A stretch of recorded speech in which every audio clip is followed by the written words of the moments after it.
Alors, on continue.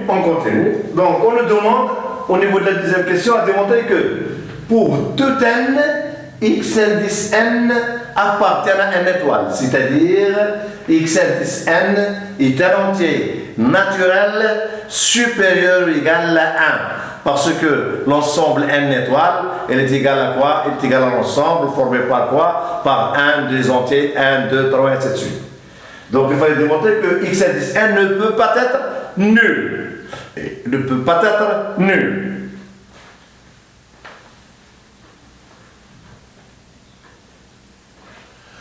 Et ce raisonnement, on va encore utiliser le raisonnement par récurrence.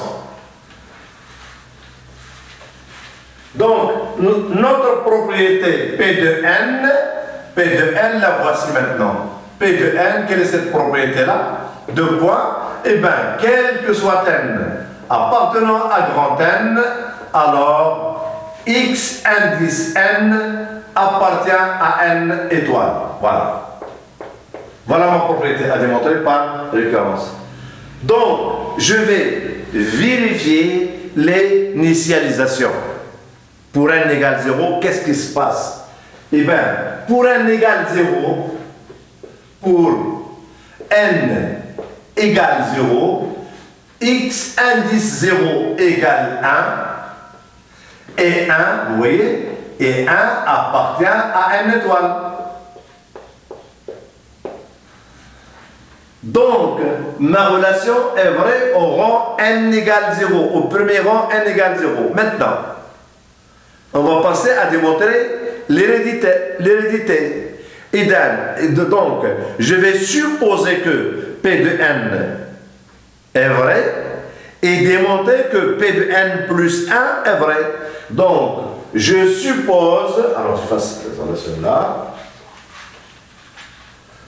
Je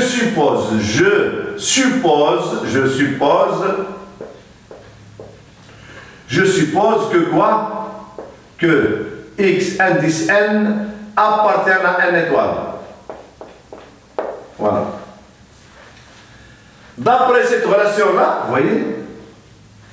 D'après cette relation-là, j'ai x indice n appartient à n étoile. Voilà. Donc, si vous voulez, x indice n, elle est supérieure ou égale à quoi? Elle est supérieure ou égale à 1. Parce que x indice n appartient à n étoile. Alors, en utilisant la compatibilité de la multiplication avec l'ordre, la compatibilité de la multiplication du produit avec l'ordre, je vais multiplier les deux membres de l'inégalité par 4. Donc, je vais obtenir 4x indice n, elle est supérieure ou égale à 4. Et encore, la compatibilité de l'addition avec l'ordre, je vais ajouter aux deux membres de l'égalité. Donc, je vais obtenir ici, si vous voulez, 4x indice n auquel j'ajoute 2, elle est supérieure ou égale à 4 plus 2. Or, 4 plus 2, elle est égale à 6. Donc, j'ai quoi? J'ai, si vous voulez, 4x indice n plus 2, elle est supérieure ou égale à quoi? À 6. Or, puisqu'elle est supérieure ou égale à 6, ça voudra dire quoi? Ça voudra dire que x indice n plus 1 est supérieur ou égal à 6. Donc, d'où, si vous voulez, d'où x indice n plus 1, elle est supérieure ou égale à 6. Et puisque x indice n plus 1 est supérieur ou égal à 6, ça signifie tout simplement que x indice n plus 1 appartient à n étoile. Donc, voilà l'hérédité. Alors, l'hérédité est vérifiée. Donc, ma propriété est vraie au rang 0.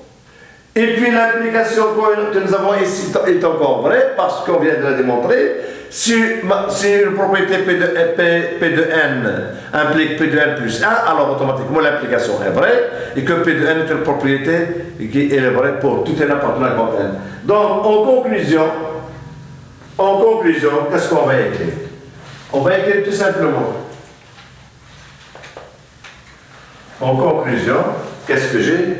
J'ai P, si, alors, P de 0, alors P de 0 est vrai. Alors P de 0 est vrai. Et quel que soit n appartenant à grand N, j'ai P de n implique P de n plus 1. P de n plus 1. Ceci, il signifie quoi? Signifie tout simplement que quoi? Que quel que soit n appartenant à grand N, P de n. C'est-à-dire, la propriété P de n est vraie pour tout entier naturel n. Donc, on vient de démontrer qu'effectivement, x indice n, vous voyez, x indice n appartient à n étoile, quel que soit n appartenant à grand N, puisqu'il est vrai au rang 0. Et l'implication P de n implique P de n plus 1. Vrai. Donc, notre propriété est vérifiée. C'est que cette relation, la véracité de cette relation-là est justifiée. Elle est justifiée. Voilà la deuxième question. Maintenant, on passe à la troisième question. La troisième question, mais je dis tout simplement que 3 divise x indice n, si et seulement si 3 divise y indice n. Alors là, j'ai une équivalence logique.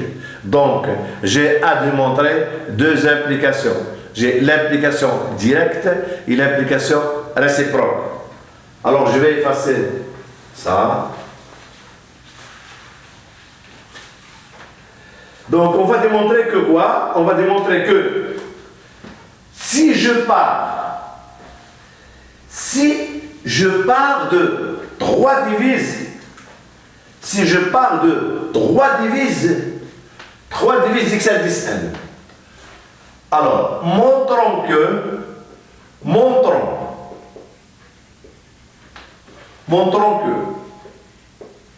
3 divise x indice n implique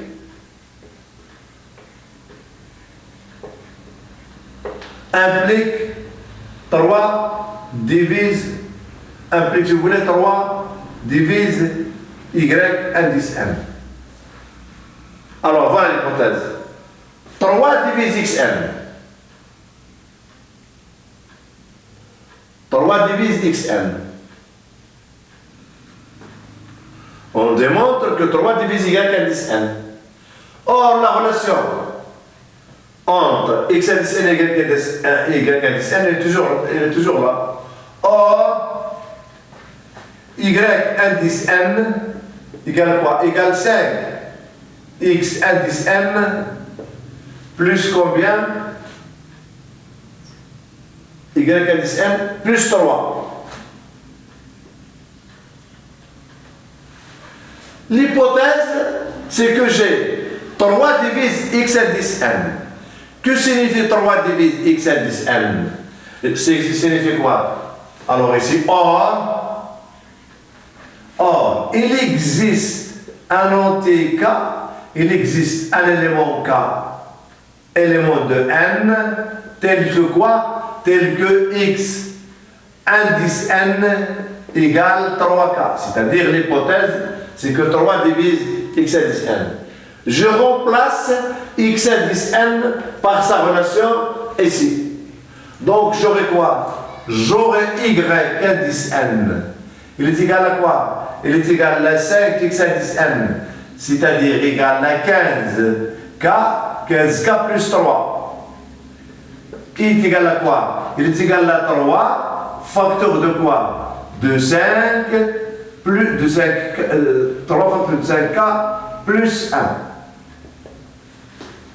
Et cette relation-là, il exprime quoi? Il exprime que k, que 3 divise quoi? Divise y indice n. Donc on vient de démontrer que, effectivement, si 3 divise x indice n, alors 3 divise y indice n. Et maintenant on va démontrer la réciproque. La réciproque. En quoi consiste la réciproque? Eh bien, on va inverser, montrant que si 3 divise y indice n, y indice n, alors 3 divise quoi? Divise x indice n. Voilà la question. Donc, on part toujours de l'hypothèse 3 divise y indice n. Que signifie 3 divise y indice n? Eh bien, ça signifie quoi? Ça signifie que y indice n égale 3k. Alors, y indice n égale 3 alpha. Et alpha appartient à n. Voilà ma propriété. Alors, je vais remplacer y indice n par sa valeur dans cette version-là.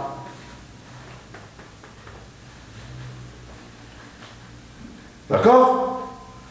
Donc ici, en remplaçant y par y indice n par sa relation, qu'est-ce que je vais obtenir? Eh bien, je vais obtenir, alors je vais passer ça.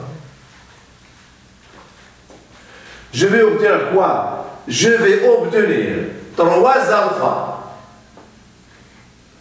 3 alpha égale quoi? Égale 15, égale 5, voilà. Égale 5, quoi? 5x indice 5 x indice n, 5x indice n, plus quoi? Plus 3. Voilà.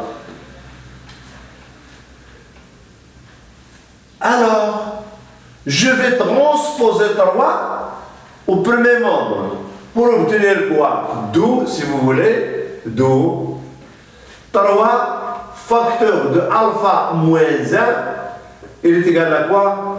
Il est égal à 5x indice n. Voilà. Alors là, j'ai appliqué un théorème qui s'appelle le théorème de Gauss. Qu'est-ce qu'il dit ce théorème-là? Le théorème de Gauss en arithmétique. Qu'est-ce qu'il dit?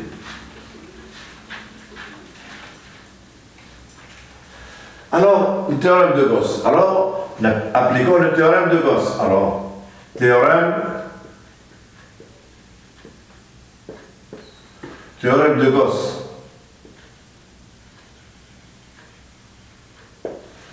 Qu'est-ce qu'il dit? Il dit que soit A, B, C élément de n.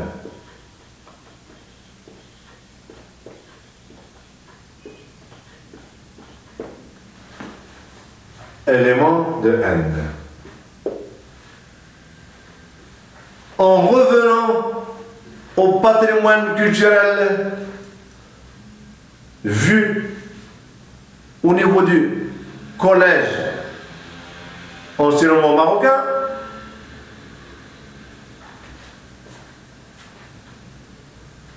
nous avons vu quand est-ce que deux nombres sont premiers entre eux. Alors, la définition de deux nombres premiers entre eux, on dit tout simplement que deux nombres sont premiers entre eux si et seulement si leur PGDC, leur plus grand commun diviseur, est 1. Donc, je vous donne un exemple. 5 et 3, ce sont deux nombres premiers. Leur seul diviseur commun, leur seul PGDC, c'est 1. Alors, la même technique ici. Donc, si, théorème de Gauss ici, si A divise BC, c'est-à-dire si A divise un produit BC, et que A est premier avec B, c'est-à-dire et le PGCD, le plus grand commun diviseur, le PGCD de quoi? De AB égale 1, alors automatiquement, alors A divise quoi? Divise C. Voilà le théorème de Gauss. Si A divise BC, et le PGCD de A et B égale 1, automatiquement, obligatoirement, ce nombre-là divise celui-ci. C'est ce qu'on va appliquer ici. Regardez bien.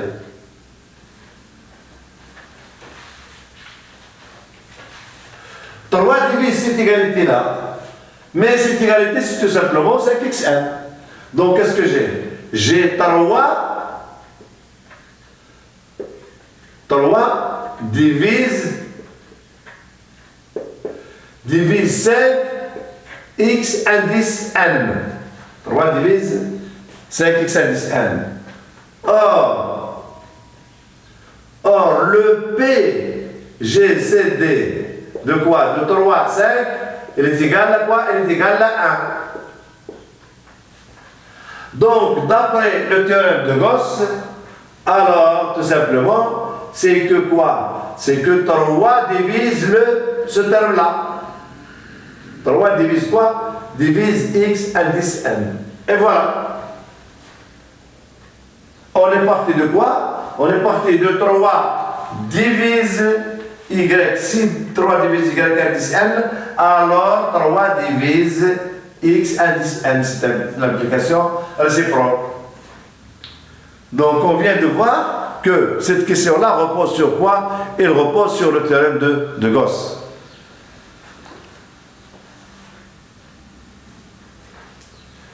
Alors, donc,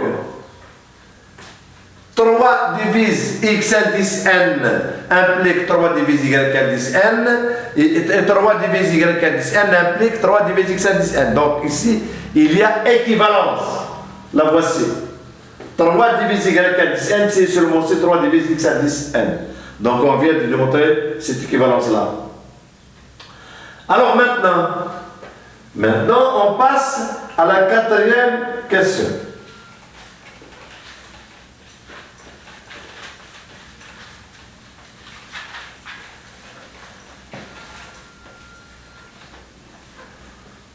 Alors, qu'est-ce que c'est cette question-là? Il me dit que si j'ai à la fois 3 ne divise pas x indice n et 3 ne divise pas y indice n, alors automatiquement le PGDC de x indice n et y indice n est égal à 1. C'est-à-dire x indice n et y indice n sont premiers entre eux. Donc, on va supposer, alors, on va considérer le PGDC. Alors, ici, soit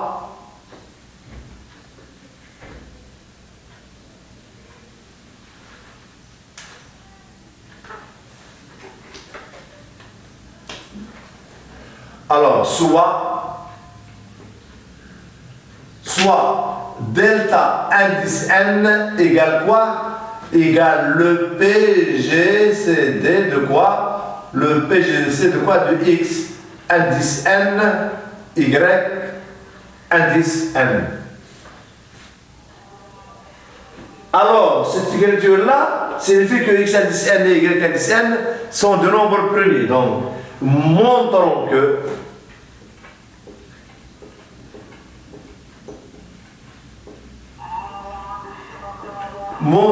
quoi? Que x indice n PGDC de quoi? De y indice n, elle est égale à quoi? Elle est égale à 1. Bon. Alors, par définition de delta indice n, c'est un PGDC. Donc, delta indice n divise x indice n et 3 indice n et delta indice n divise y indice n.